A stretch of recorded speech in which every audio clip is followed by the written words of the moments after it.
Papayag mo ikasal ka sa ibang Maria. Pangako, tatapusin ko lang ang gulo na babalagan mo pa. Don't use to my bara, may mga gwardiya sibil. Bo!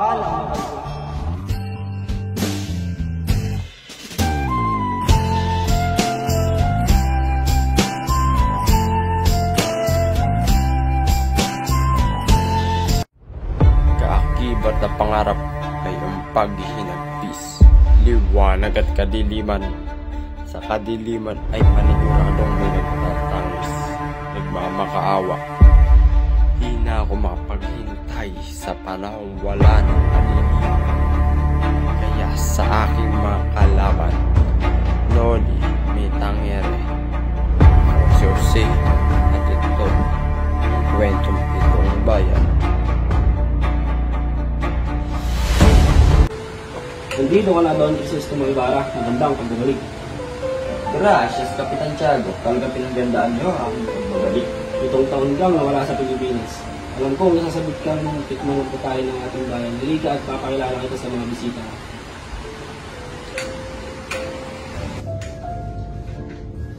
At siya naman si Isabel, ang nag-iisa kong kapatid.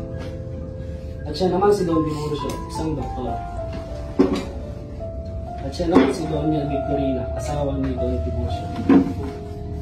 At siya naman si Padre Damaso, ang punong paroko ng San Diego. At siya naman si Senyor Guevara, pinyente ng Guardia Civil. Hindi ka na, Tiago. Papuin mo na ang bisita mo at handa ng mga pagkain. Buenas noches, mga amigos, at sa matalik na kaibigan na aking yumawang ama, Padre Damaso. At ikaw na pala ang anak ng Sirong Rafael Ibarra. Nais ko lamang sabihin sa iyo na hindi ko kailanman naging matalik na kaibigan ng iyong ama. Kamusta naman ang pag-aaral sa Europa, Don Crisostomo? Mabuti po, Kapitan. Hindi lamang kaalaman sa siyensya ang aking natutunan, bagkus pati uri ng mga pamumuhay ng taong nakasalumuha ko. Ngunit tigas pa rin mangmangang mga Indio, kahit saan pa man sila mag-aaral. Ikaw, Ibarra, nais mo bang mapabilang sa kanila?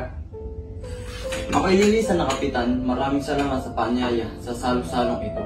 Sandali, Crisostomo Ibarra. Parating si Maria Canara. Sa susunod na araw na ng Kapitan, marami pa ang gagawin ngayong araw.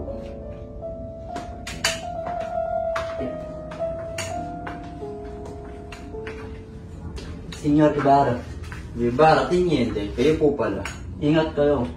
Baka mangyari sa iyo ang nangyari sa iyong ama na si Don Rafael Ibarra. Tila, meron ka sa nangyari sa aking ama. Maaari niyo po bang sabihin kung ano ito? Wala ka ba talaga nalalaman? Ang pagkakaalam ko, ang iyong ama ay namatay sa loob ng bilangguan. Bilangguan? Ang aking ama? Di po kaya kayo ay nagkakamali? Hindi ako nagkakamali. Ang iyong ama ay namatay sa bilangguan na si Don Rafael Ibarra ay napagbintangan ng isang erehe at isang belabistero ni Padre Damaso.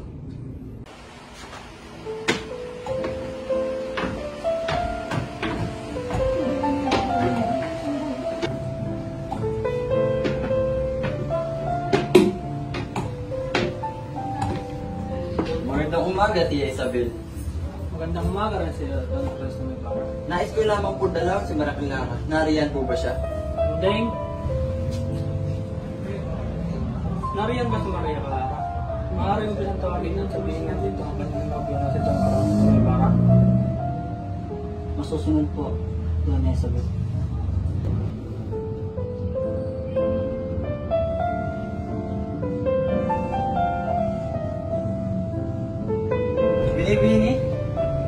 Binibining Maria Clara. Binibining Maria Clara. narito po ang iyong nobya na si Don Ibarra. Si Ibarra? Nasaan siya, Atbeng? Si Ibarra? Maria Clara, Si Ibarra? Akala ko ay nalimutan mo na ako. Marami pa naman dyan babae sa Europa.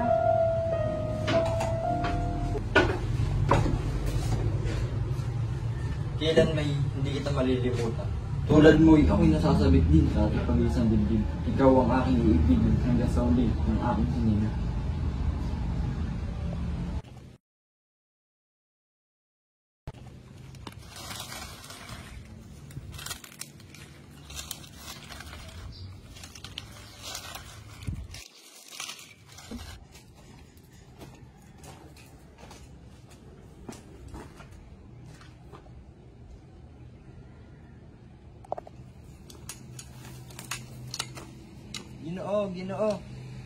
Ginoo! Magandang umaga, Ginoo. Magandang umaga din, Ginoo. Anong may paglilingkod ko sa inyo? Maaari ko bang malaman kung may Portugyo na nakita na may malaking krus? Malaking krus? Nung nakaraan ay meron ditong isang libingan na may malaking krus. Ngunit inutusan kami ng punong paroko na ilipat ang labit sa libingan ng mga impet. Sino na nag-utos sa inyo yan? Ngunit sa kasamang palad ay aksidenteng na itapon ang labi ng iyong ama sa ilog. Sa kadahilan ng napakalakas ng ulan ng araw na iyon. Sa kabaliwan ang inyong ginawa. Mahal na Cora, tanggapin niyo ang aming munting handog para sa ating simbahan. Ito naman po ang sa amin. Pagpalain sa naman ng Panginoon, naway pagpatuloy ng iyong paghandog sa simbahan. Maasahan mo kami riyan, Padre Santi. Sa katunayan nga po, ay puspusan ang aming paghahanda sa darating na pista sa ating bayan.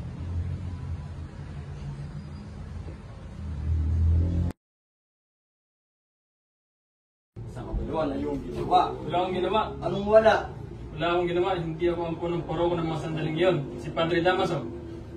Padre Salvi, anong ginawa mo sa puntod ng aking ama?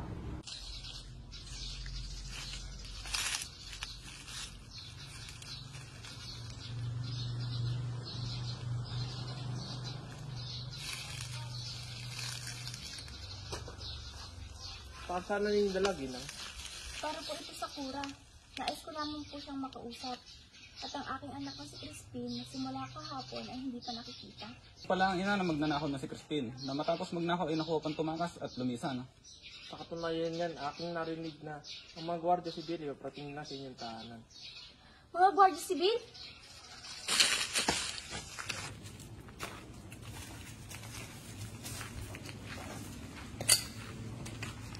Magandang umaga, mga Tasyo. Nais ka lamang humingi ng payo para sa dinabala kong pagpapatayo ng paaralan. Hindi mo mauunawaan sa ngayon, ngunit sa mga susunod na salin lahi ay mauunawaan mo ito. Sapagkat sila ay matatalino at malamang ay hindi mahambing sa panahon ng mga ninuno nila. Ang payo ko lamang sa iyo ay matuto ko maggawa ng mga halagang ari-arian. Maraming salamat, mga Tasyo. Mauna na po ako.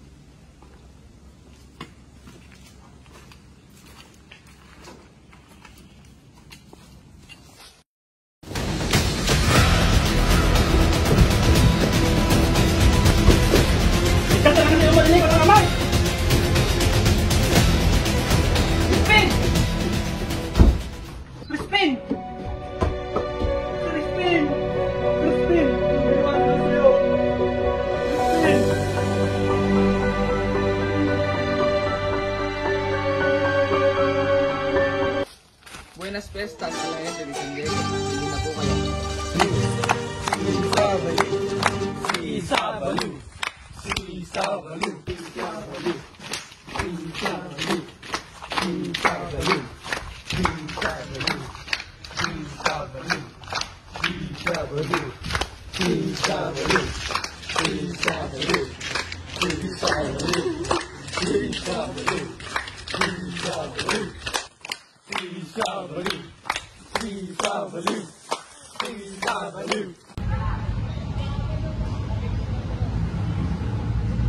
Lahat tayo anak ng Panginoon.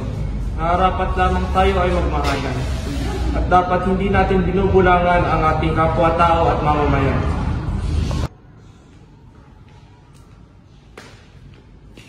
Lalo't higit sa lahat, hindi dapat natin pinapanigan ang kumakalaban sa ating simbahan. Di ko na kaya matagalan ng kainitan sa simbahan ito. Tanging mga nakakataas lamang ang pinapahintulutan sa simbahan ito. Hindi na dapat pinapapasok ang mga inyo.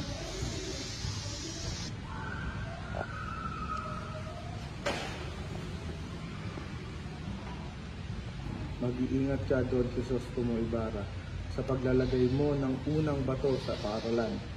Dahil aking nalaman na may tangka silang patayin ka, maniwala ka sa akin dahil ako ang iyong kapanalig.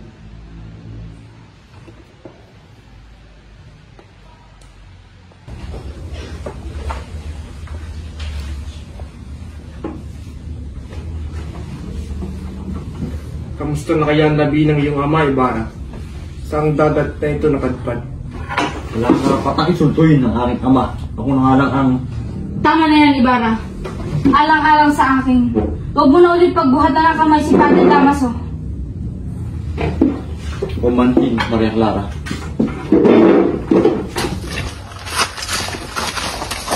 Magandang umaga, Crisostomo Ibarra. Maaari ka ba kanyahan sumama sa amin? Bakit? Ano ang ginawa? Ikaw ang tinuturo ng simula ng pag-aalsa ng mga Guardia Civil. Walang kinalaman dyan. Tawag niyo ako! Walang kinalaman dyan!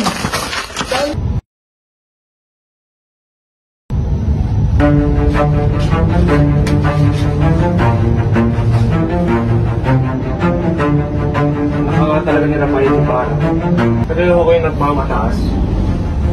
Kaya hindi na ako makapaghintay na makita yung bangkay na palutang-lutang sa dagat ang bayan ng iyong ama. Hamakin ng aking ama. Dahil kung tutusin, kayo mga praile ay mas masahol pa sa Diablo.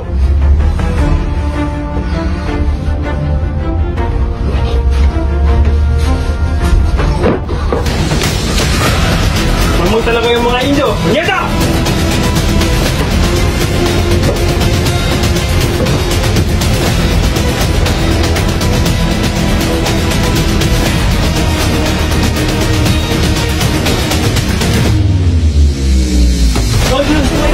Iseng! Ikaw, ang kita. Oo, si Elias! Tutulungan kita, Don Crisostomo Ibarra!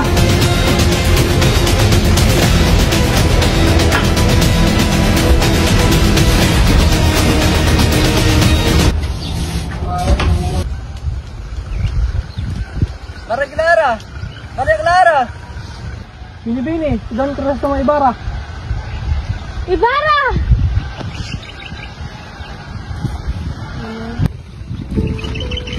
Ibarra, Maria Clara, paano ka nakatakas?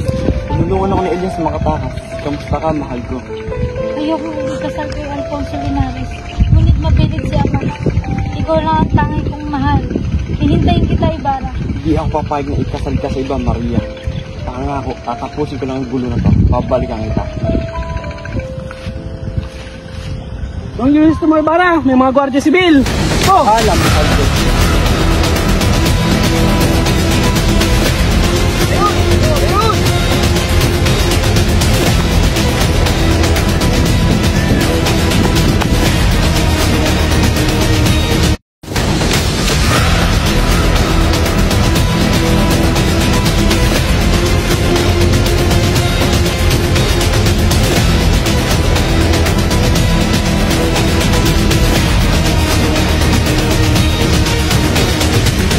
Dapat kang malaman.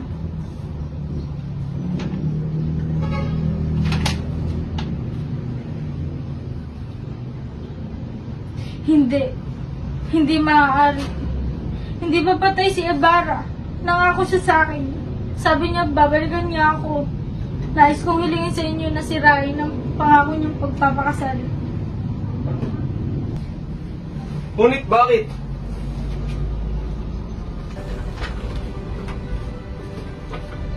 Patay na ang ninanais ng puso kong pakasalan.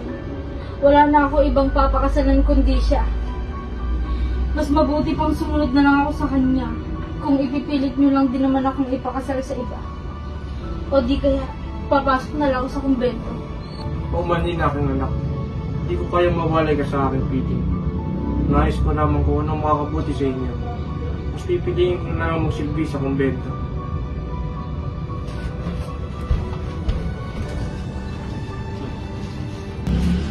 Inay! Inay!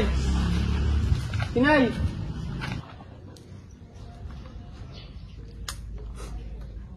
Inay! Inay! Inay! Inay! Inay! Ako to, Inay! Inay! Sino? Oo, Inay, ako to! Naku! Inay! Inay! Inay! Inay! Sugatan ako ng buhay. Ang aking buhay ay hindi magtatagal. Babawian ang aking buhay. Umanap ka ng kahoy at tabon mo ng iyong ina. O di kay, sunugin mo kaming dalawa. Bukayin mo aking gintong arian at iyong gamit sa iyong pag-aaral. Dahil ako naniniwala kayong mga kabataan.